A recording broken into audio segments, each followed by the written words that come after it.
min eingailut uvin atapa Jamkhohen hin bebe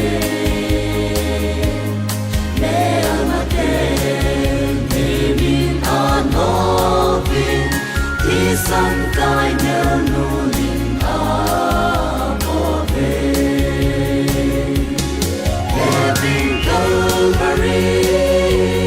cross now I put again in believe I can bear anating sunu isan leprisi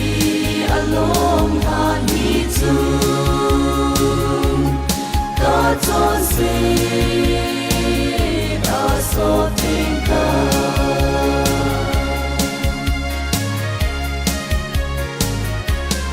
Kandi sannin us of things Tôn sĩ thi sân vâng adu Giêsu Christa thi sân chun a so thi min bu bang sa nin zong a bang so ta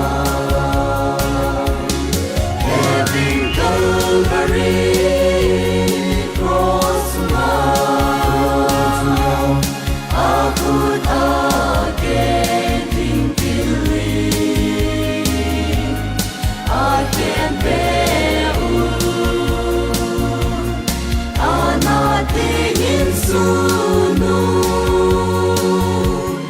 isan leprisi along hani tu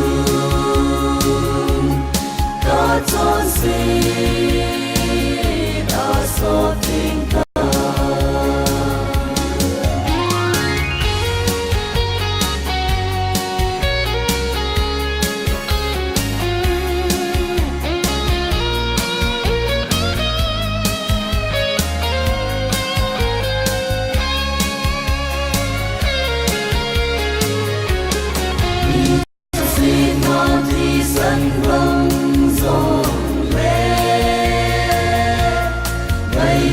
pathen eingailut